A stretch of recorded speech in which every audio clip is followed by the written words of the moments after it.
Hi friends, welcome back to my channel Explore with Saran.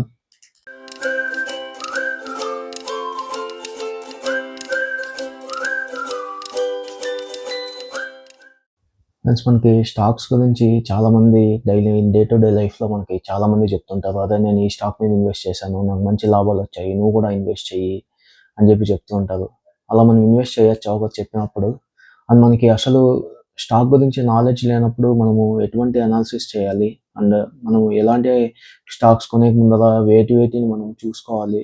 అంటే ఆ stock గురించి మనము ఒక బేసిక్ ఐడియా తెచ్చుకోవాలి. అండ్ ఆ స్టాక్ గురించి బేసిక్ ఐడియా తెచ్చుకున్న తర్వాత మనము ఏ పారామీటర్స్‌ని మనము యూజ్ చేసుకొని మనము స్టాక్స్ కొనాలి. సో, ఇలాంటి డీటెయిల్స్ మొత్తం నేను ఈ వీడియోలో ఎక్స్‌ప్లెయిన్ చేయబోతున్నానండి. సో, కొత్తగా మన ఛానల్ ఎవరన్నా చూస్తుంటే నా ఛానల్‌ని సబ్స్క్రైబ్ చేసుకోండి. అండ్ ఈ వీడియోని లైక్ చేయండి.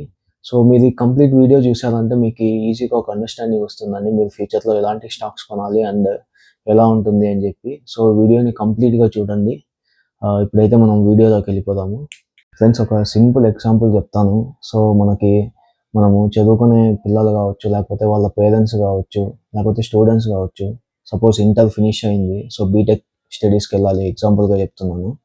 సో, మనం బీటెక్ జాయిన్ అయ్యే ముందర ఒక కాలేజ్ గురించి, ఇప్పుడు సపోజ్ ఏదన్నా ఒక ఎక్స్ అనే కాలేజ్ ఉంది. సో, ఆ కాలేజ్‌లో మనము చేరాలనుకున్నా కానీ, లేదంటే వాళ్ళ పేరెంట్స్ వాళ్ళ స్టూడెంట్స్ వాళ్ళ చిల్డ్రన్స్‌ని చేర్పియాలన్నప్పుడు ఒక అనాలిసిస్ చేస్తారు. ఆ కాలేజ్ ఎలా ఉంది?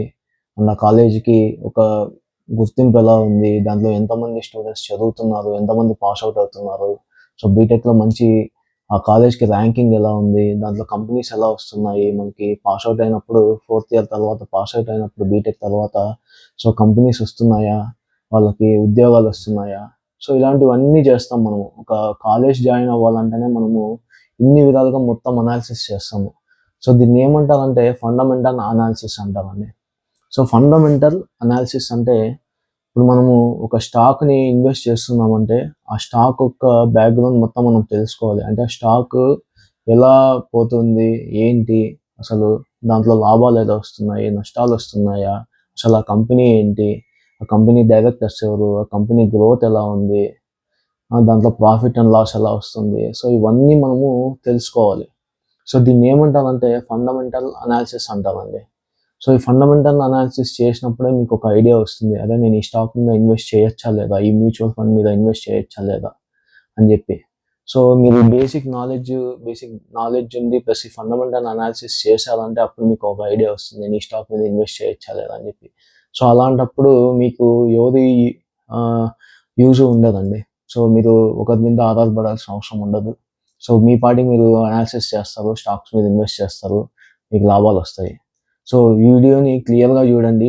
మీకు అర్థమవుతది ఎలా అని చెప్పి. నెక్స్ట్ మనకి అనాలిసిస్‌లో 2 టైప్స్ ఉంటుందండి. ఒకటేంటంటే క్వాలిటేటివ్ అనాలిసిస్ అని, క్వాంటిటేటివ్ అనాలిసిస్ అని. సో, ఈ 2 టైప్స్‌లో మనము ఫస్ట్ క్వాలిటేటివ్ అనాలిసిస్ అంటే ఏంటో తెలుసుకుందాము. సో, క్వాలిటేటివ్ అనాలిసిస్‌లో ఏముంటుందంటే మనకి కంపెనీ గురించి ఉంటది. అంటే కంపెనీ మార్కెట్ డిమాండ్. సో, ఆ కంపెనీకి డిమాండ్ ఎలా ఉంది మనకి ప్రెజెంట్ మార్కెట్‌లో? అండ్ ఆ కంపెనీ డైరెక్టర్స్ ఎవరు? అండ్ ఆ కంపెనీ రెప్యుటేషన్, అంటే ఆ కంపెనీ గురించి బయట టాక్ ఎలా ఉంది? దాని రెప్యుటేషన్ ఎలా ఉంది? సో, ఫ్యూచర్‌లో మనకి ఆ కంపెనీ ప్రొడక్ట్స్ వల్ల డిమాండ్ ఎలా ఉంది? సో, కంపెనీ స్టాక్స్ డిమాండ్ ఎలా ఉంది? సో, ఇవన్నీ ఏంటంటే క్వాలిటేటివ్ అనాలిసిస్ అండి. సో, ఇప్పుడు నేను చెప్పిండే మొత్తం ఇవన్నీ దేని కిందకొస్తాయంటే క్వాలిటేటివ్ అనాలిసిస్ కిందొస్తాయి. ఏమేమొస్తాయి? కంపెనీ మార్కెట్ డిమాండ్ వస్తది. కంపెనీ రెప్యుటేషన్ ఎలా ఉంది? కంపెనీ డైరెక్టర్స్ ఎవరు? అండ్ కంపెనీ ప్రొడక్ట్ డిమాండ్, ఫ్యూచర్‌లో మనకి డిమాండ్ ఎలా వస్తది? ఇవన్నీ ఏంటంటే క్వాలిటేటివ్ అనాలిసిస్ అండి. సో, అండ్ క్వాంటిటేటివ్ అనాలిసిస్ ఉంటది. సో, ఈ క్వాంటిటేటివ్ అనాలిసిస్‌లో ఏమేమొస్తది మనకి balance sheets and profit and loss and income statement, వాళ్ళకి ఆ కంపెనీ యొక్క ఇన్‌కమ్ స్టేట్‌మెంట్, ఇవన్నీ ఏంటంటే క్వాంటిటేటివ్ అనాలిసిస్ కిందొస్తాయండి. బేసిక్‌గా ఏంటంటే ఈ క్వాలిటేటివ్ అనాలిసిస్, క్వాంటిటేటివ్ అనాలిసిస్ ఉంటది కదా! సో, ఈ రెండిటిని బేస్ చేసుకొని మనము ఒక స్టాక్‌ని డిసైడ్ చేస్తాం.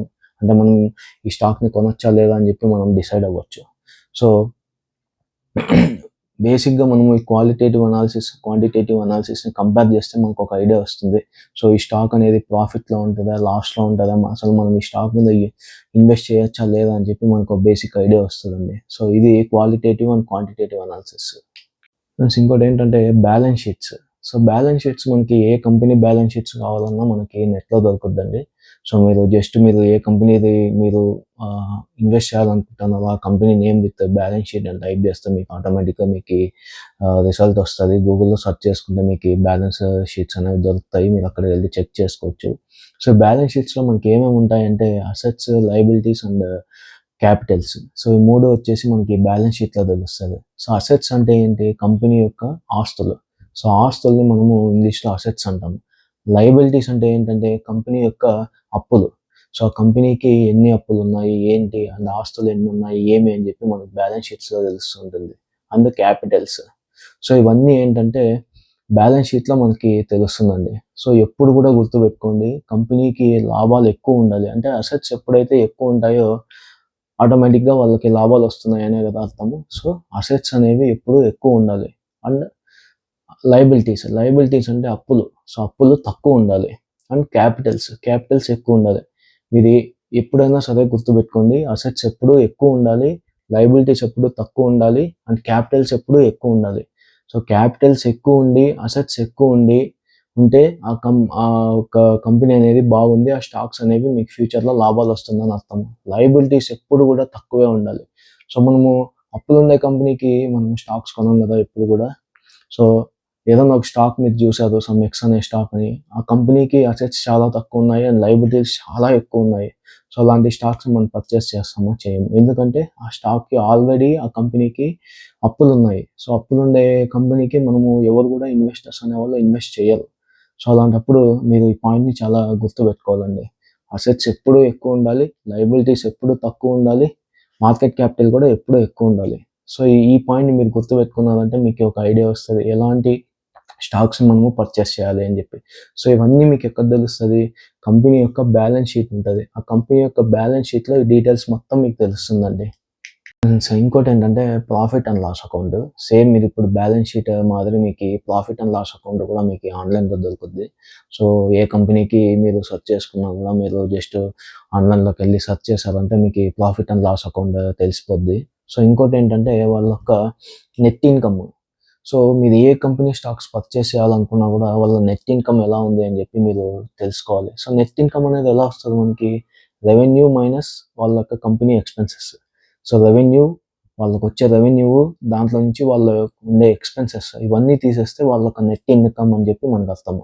సో రెవెన్యూ అంటే ఏంటి? కంపెనీకొచ్చే ఆదాయాలు మైనస్ వాళ్ళ ఎక్స్‌పెన్సెస్ అంటే వాళ్ళ ఖర్చులు. ఆదాయం మైనస్ వాళ్ళ ఖర్చులు తీసేసారంటే వాళ్ళ నెట్ ఇన్‌కమ్ అని చెప్పి మనకు తెలిసిపోద్ది. సో వాళ్ళ నెట్ ఇన్‌కమ్ ఎంతుంది అని చెప్పి మనకు తెలిసిపోద్ది. సో ఇవన్నీ ఏంటంటే ప్రాఫిట్ అండ్ లాస్ అకౌంట్‌లో మనకి మొత్తం ఈ డీటెయిల్స్ మొత్తం తెలుస్తుందండి. సో ఇది కూడా మీరు balance sheet, profit and loss account ఇవన్నీ ఏంటంటే మీరు ఒక స్టాక్స్ కొనే ముందర ఇవన్నీ చెక్ చేసుకోవాల్సొస్తది మీరు. ఇంకోటేంటంటే క్యాష్ ఫ్లో స్టేట్మెంట్ అండి. సో కొన్ని కంపెనీస్ ఏం చేస్తాయంటే ఎక్స్ అనే కంపెనీ ఉంది. సో ఆ కంపెనీకి మంచి లాభాలొచ్చాయనుకోండి. సో ఇప్పుడు ఫ్యూచర్‌లో అసలు ఆ స్టాక్ బాగా రైజ్ అవుతుంది అండ్ వాళ్ళకి మంచి లాభాలొస్తున్నాయి. సో అలాంటి టైంలో వాళ్ళు ఏం చేస్తారంటే ఎవరైతే ఇన్వెస్టర్స్ ఉంటారు కదా! ఇన్వెస్టర్స్ అంటే ఎవరు? మనలాంటి వాళ్ళు. సో ఎవరైతే ఆ కంపెనీ షేర్స్ గాని, స్టాక్స్ గాని కొని ఇన్వెస్ట్ చేస్తామో వాళ్ళని ఇన్వెస్టర్స్ అంటారు. సో ఆ ఇన్వెస్టర్స్‌కి డివిడెండ్ అనే రూపంలో కొంత అమౌంట్‌ని ఇస్తారు. సో ఆ డివిడెండ్ అనే వచ్చిన ప్రాఫిట్‌లో కొంత భాగాన్ని డివిడెండ్ రూపంలో ఆ కంపెనీ ఎవరైతే ఇన్వెస్ట్ చేస్తూ ఉంటారో ఇన్వెస్టర్స్‌కి ఇస్తారు. సో మిగతా భాగం ఉంటది గదా! కొంత పర్సెంటేజ్ దాన్ని వాళ్ళ కంపెనీ గ్రోత్ కోసం యూజ్ చేసుకుంటారండి. సో దాన్ని ఏమంటారంటే క్యాష్ పొజిషన్ అంటారు. సో కంపెనీ గ్రోత్ కోసము వాళ్ళు ఎంతైతే అమౌంట్‌ని పక్కన పెట్టుకుంటారో ఆ అమౌంట్‌ని యూజ్ చేస్తారు గదా! వాళ్ళ కంపెనీ గ్రోత్‌కి దాన్ని క్యాష్ పొజిషన్ అంటారండి. సో ఈ క్యాష్ పొజిషన్ గురించి మాట్లాడతాం గదా! సో ఈ క్యాష్ పొజిషన్ గురించి మాట్లాడేదాన్ని క్యాష్ ఫ్లో స్టేట్మెంట్ అంటారండి. సో ఒక స్టాక్‌ని మీరు కొనాలంటే ఫస్ట్ మీరు తెలుసుకోవాల్సిందేంటి? కంపెనీ యొక్క balance sheets, profit and loss, cash flow deposit and ఇవన్నీ మీరు తెలుసుకుంటే మీకొక బేసిక్ ఐడియా వస్తది. సో ఫ్యూచర్‌లో నేను ఈ స్టాక్ నుంచి ఇన్వెస్ట్ చేయొచ్చా లేదా? సో దీని మీద నేను ఎంత అమౌంట్ ఇన్వెస్ట్ చేస్తే నాకెంత లాభం వస్తది? సో ఫస్ట్ అసలు నేను ఇన్వెస్ట్ చేయొచ్చా లేదా ఈ కంపెనీలో? సో అని చెప్పి మీకు మొత్తం ఒక ఐడియా వస్తుందండి. సో బేసిక్ ఐడియా కాదు మీకు బేసిక్ ఐడియాతో పాటు మీరు ఇవన్నీ ఈ అనాలిసిస్ చేశారంటే మీకి ఫ్యూచర్‌లో ఒక మంచి అండర్‌స్టాండింగ్ వస్తది. సో అప్పుడు మీరు ఇన్వెస్ట్ చేయొచ్చండి. మీరు ఈ స్టాక్ మీద ఇన్వెస్ట్ చేస్తే అప్పుడు మీకి మంచి లాభాలొస్తాయి. సో, ఇప్పుడు నేను జెప్పా గదా! ఇవన్నీ గుర్తుబెట్టుకోండి. సో, మీరు ఏ స్టాక్ కొనాలన్నా కూడా మీరు ఫండమెంటల్ అనాలిసిస్ అనేది ఖచ్చితంగా చూడండి. సో, ఫండమెంటల్ అనాలిసిస్ చేస్తేనే మీకి ఒక ఐడియా వస్తది. నేను ఈ స్టాక్ గురించి ఇన్వెస్ట్ చేయొచ్చా? లేదా? అసలు నాకు ఇన్వెస్ట్ చేయడం వల్ల నాకేంటి లాభం? నాకు లాభం వస్తుందా? లేదా? సో, మీరు ఇవన్నీ తెలుసుకున్నారంటే మీరు గూడా ఒక 10 మందికి హెల్ప్ చేయొచ్చండి. సో, మిమ్మల్ని ఎవరన్నా అడిగినా గూడా మీరు చెప్పొచ్చు. నాకు ఈ ఐడియా ఉంది. నేను చేయగలను అని జెప్పి. నేను దీంట్లో ఇన్వెస్ట్ చేస్తున్నాను. నేను ఈ పారామీటర్స్ అన్నిటిని నేను కన్సిడర్ చేసి ఇన్వెస్ట్ చేశానని జెప్పి మీరు అందరికీ చెప్పొచ్చండి. సో, ఈ వీడియో చూసినందుకు చాలా థాంక్స్ అండి. మీరు ఖచ్చితంగా ఈ వీడియోని లైక్ చేయండి.